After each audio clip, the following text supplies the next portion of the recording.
Seenaafi seeneffamam goobana daaqim alaqabatama Oromoon jarra kudha jaffaa kaasee hanga goobanaatti jiru yoo ilaalle tokkoffam Oromoon Itoophiyaa fi Eertiraa keessa kan babal'ate 1522 hanga 1580 ture. Keessatti deebiin argumentii jedhu jiram.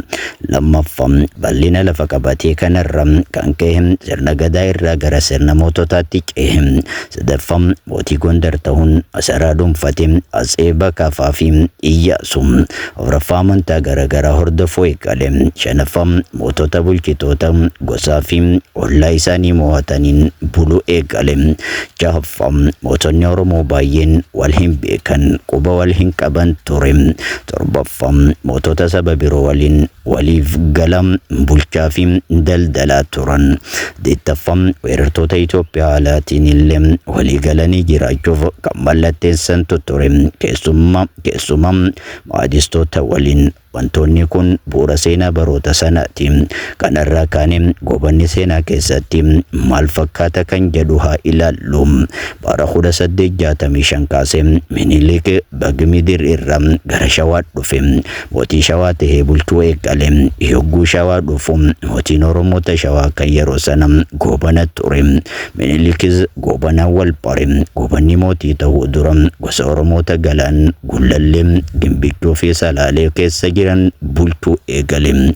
Nama Bazzum Abbaa Dikir jedhamu injifateetti mootii ta'e. Osoo Minilik gara Shawaa dhufe mootii hin ta'in goobanni mootii umriin gaheessaa ture. Minilik Magdalaa dhaabadee gara Shawaa gaafa dhufe nama isa gargaaru barbaada ture. Goobanaas argate. Goobanni Minilik yoo gara Shawaa dhufe sana hin waraanne. Jalqabuma Minilik naannoo goobanni itti dhalate sirriitti beekam. Atiitu wal beekam. Uummataatu waliin jiraata ture. Eega goobanni mootii ta'e Hayila Malakoota Oromoota Shawaa waan hin waraanneef hariiroo gaarii qabaachaa turan. Minilikis kanaaf goobana amane. Duuba wal mari'atan waliif galan aangoon jaraas wal gita ture. Minilik mootii Shawaa, goobanni mootii biyya Oromoo jedhama ture. Eegam wanti kun kan agarsiisu Minilikii fi goobanni waliin hojjechuuf waliif galuu isaaniiti. Goobanni ashkara hin turre. Waliin karoorsuun waliinis raawwatu ture. Baruun tokko akkas jedham. Minilik goonaan akkas jedham. Ati goobanni mootii mootota waraanaa equivalent to PM, animmoo Minilik mootii biyya Itoophiyaa equivalent to president jedha ture. Kana booda lola daangaa babal'isuu eegalan. Zamachaan sun zamachaa biyya qajeelchuu Hagar Maaqnaat jedhamu ture. Yeroo baay'ee Minilik aangoo bara taa'ee waa'ee siyaasaa fi dippiloomaasii yoo dalagu, goobanni garuu gara kibba bahaatti deemee mootota biroo gabbarsiisa ture. Keessumaa Guraagee, Hadiyyaa, Kambaataa, Gumuz, Gaambeellaa fi Gojaam deemee waraanaan gara bulchiinsa tokkotti fiduu isaa ragaan danuudha.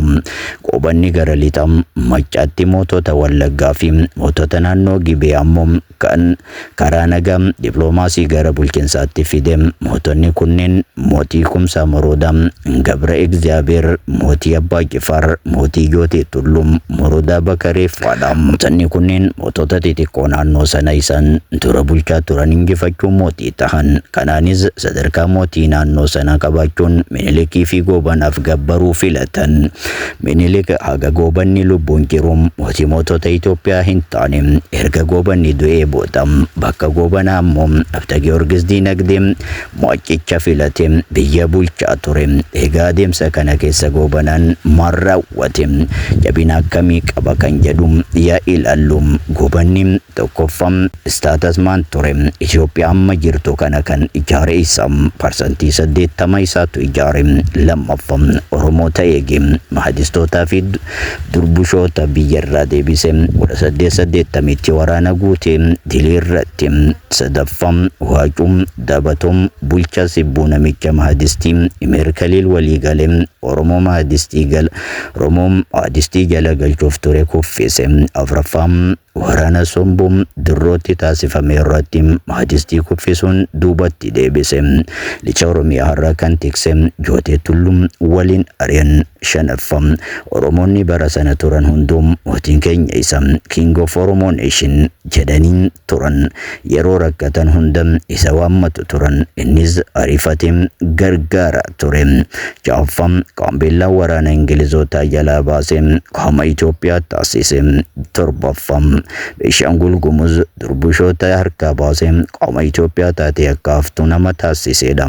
Saddeettaffam mootiin Gojaam Horroo Guduruu fi Wallagga Bahaa akka hin weerarre lolam Imbaaboo irratti kuffise harkaan qabee gara Shawaatti fide. Saglaffam Gojaam gabbarsiisee amma Oromoo Raas Darasoo jedhamuun kooluu Gojaam jala ture kuffise. Kurnaffam mootiin Guraagee waraanuun lafa Oromoo naannoo Shawaa kibba lixaa kan akka hin dhuunfatamne taasise. Takkaffam mootii Hadiyyaa waraanuun lafa Oromoo weerara jala ture deebiseera. Badii fi dadhabina Goobanaa seenaa keessatti. Tokkoffam Goobanaan cimina isaatti fayyadamuun mootii mootota Itoophiyaa tahuu dhiise. Lammaffam hariiroo biyyoota alaa waliin ijaarrachuun dippiloomaasii dalaguu dhiise. Sadaffam biyya ofii waraanaan ijaare Minilik akka irratti hanga'u taasise. Afuraffam abbichuu qabachuun warra galaan waraanuu isa. Shanaffam jaarsummaa fi dippiloomaasiin osoo fixuu danda'u lola guddaa Oromoota Salaalee fi torban obbo irratti raawwachuu isa. Jahaffam naannoo Shawaa kibba lixaatti Oromoota waraanuun gabbarsiisuun isa. Torbaffam Oromoota waliin iccitii walitti dhufe biyya Oromoo biyya ijaaruu osoo danda'u sana gochuu dhiisuu isa. Saglaffam mootota Oromoo walitti fide Itoophiyaa Oromoof taatu ijaaruu dhabuu isa. Kurnaffam garee waraanaa malee garee siyaasaa ijaarrachuun dadhabuu isa. Seenaa Goobanaa Daacee irratti gaggeeffame. Seenessa Goobanaa dhaadheessuun garuu dhugaa hin taane. Tokkoffam Goobanni qilleensa yoo si bira gahu malee yoo si bira darbu hin beektu kan jedhu. Lammaffam Goobanni aangoo guddaa kan Minilik caalu qaba ture kan jedhu. Kun dogoggora. Sadaffaa Goobanni Oromiyaa ijaaruuf bu'uura taasiseera. Mootota Oromoo amansiisuun. Afuraffam Goobanni Oromoo gonkumaa hin miine ni fayyade malee yaada jedhu soba. Goobanni miidhees fayyades. Shanaffam osoo Goobanni dhabame yoonam Keeniyam Suudaanii fi Abisiiniyaatti citne biyya malee hafna ture kan jedhu. Kun dhugaas ta'uu mala. Jaaffam Goobanni Oromoota daangaa hanga daangaa jiran akka biyya tokko keessa jiran barsiiseera kan jedhu haga tokko haqam. Seenessa Goobanaa baaran garuu shakkisiisoo tahan. Tokkoffaan Goobanni gantuudha kan jedhu. Seenessi kun qabsoo sabboonummaa Oromoo waliin eegalame. Kana irratti kitaaban bira darbee namoota ABO hundeessan gaafadheera. Sochiin bilisummaa Oromoo jibba Goobanaa irratti ijaarame. Dhugaan jiru garuu Goobanni Oromoo ganee osoo hin taane Itoophiyaatti amanee biyya guddoo ijaaraa ture. Lammaffam Goobanni ashkara sirna Minilik kan jedhu. Kunis dogongora. Goobanni nama sirna sanaaf ashkara hin turre. Minilik waliin ijaare booda sirnicha hammaataa dhufe. Sadaffam Goobanni Oromoo gurgurate kan jedhu. Seenessi kun dogoggora. Goobanni Oromoo qofa Itoophiyaatti hin fidne. Irra caalattuu kan Goobanni gabbarsiise saboota biraati. Gojaamota, Guraagee, Hadiyyaa, Kambaataa fa'aa gabbarsiise. Sanuu waraanan. Afuraffam Goobanni waraana Arsii Aanolee akka gaggeessetti odeeffamu. Kun sadarkaa keessatti malee kun sadarkaa isaatti malee barreeffamaan hin jiru. Kun soba. Waraana san kan Arsii irratti raawwate Raas Dargeedha. Waraana san duras Miniliktu kallattiin Arsii waraanaa ture. Goobanni dippiloomaasiin mootonni Arsii akka gabbaran akka yaale barruun tokko ni eera. Ta'us Goobanni hanga Minilik waliin hojjechaa turetti gahee isaa qaba. Kanaafuu inni bilisa jechuun hin dandeenyu. Ammoo Goobanaa ol garuu kuusaa tusoofaa namoonni jedhaman Ras Dargeef haala mijeessuun ammeenni sun akka dalagamu taasisuu isaanii beekamu. Namoonni kun mootummaa Arsiitiin shanaffam waraana Caalii Calanqoo kan Harargee irratti raawwatame gobanni akka raawwatetti odeessa taasifamu.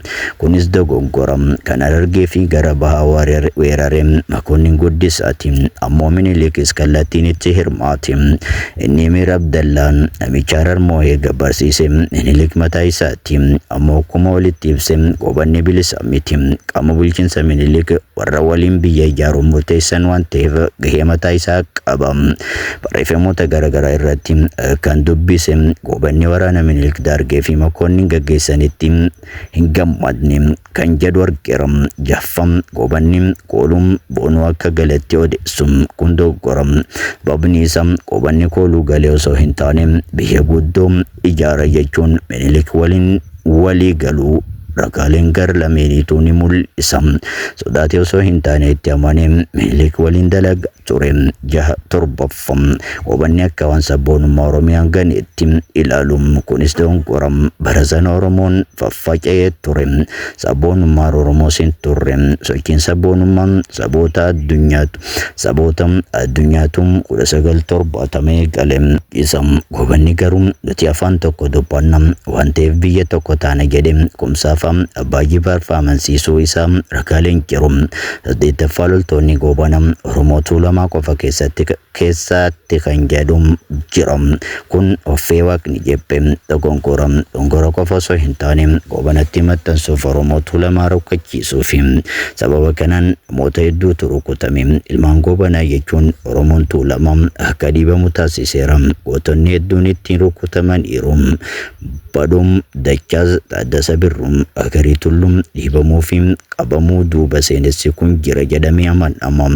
Dhugaan gobanaa fi Tuulamaan wal qabatee jiru garuu jalqaba yeroo lola eegaluun warra isaa warra abbichuu fayyadame. Akkuma daangaa babal'ifatu garuu loltoota saba garaagaraa horachaa dhufe. Keessumaa Amaartota warra Shawaa, Gojaamoota booji'ee, Oromoota Walloo, Oromoota Maccaa, Guraagee, Hadiyyaa, Kambaataa fayyadamu waraana Itoophiyaa ijaaruu sana taasisee taham. Kanaaf loltoonni gobanaa Oromoo qofa osoo hin taane Itoophiyaanota qacarate hunda jechuutu haqam. 9ffaan dogongorri guddaan ammoo gobanni akka Oromoo gonkumaa hin miinetti dhiyeessuudha. Gobanni waan Oromoo miidheera warra isa waraanetti mootii ta'e. Kallattiinis haa ta'u alkallattiin miidhama Oromoo keessa harka qaba. Osoo mootummaa Oromoo ijaaree ture hagaarraatti hin miidhamnu ture. Yookaan ammoo osoo Minilik waliin Itoophiyaa afaan Oromoo dubbattuu fi kabajuun ijaarrem jedheem ture. Rakkoon kun hin gahu ture. Gobanni gamnammaa siyaasaa waan dhabeef qofatti hafee dhiibamee booda ajjeefamee du'e guduunfam. Gobanni goota addunyaatu ragaadha. Biyya Itoophiyaa jedhamtu kana ijaare. Oromiyaan har'a Itoophiyaa keessatti jirtu kana hambisuuf gatii kaffaleera. Lolee weerartoota ari'eera. Gobanni rakkoo hedduu Oromootti fidee jira. Biyya inni itti dadhabee ijaare keessatti Oromoon cabe. Oromummaan tuffatame. Qabeenya Oromoo saamame. Sirna Oromoo hin ijaarre. Kanaaf gobanni goota yookiin gantuudha jennee baay'ummaa falmuun hin qabnu. Bu'aas argamsiiseera. Miidhaas geechiseera. Garee qabannee wal mormuun ragaan haasawwayya. Ammoo faayidaan seenaa irraa barachuun malee ittiin wal nyaachuuf miti. Irraa yaa barannu. Ittiin wal qooduurra cimina isaa irraa biyya ijaaruun dadhabina isaa irra gamna ta'uun biyya ijaarran nurra Oromoo fayyaduu yaa barannu. Akkuma Eessomoo Jawaar jedhe dubbii kana lashee goonu. Itoophiyaan halaaliyaa taasisnu. Riskii teenya Oromiyaa yaa bal'ifadhu. Ajabeeffannu. Alama hunda irratti faayidaa keenya yaa eegsifnu.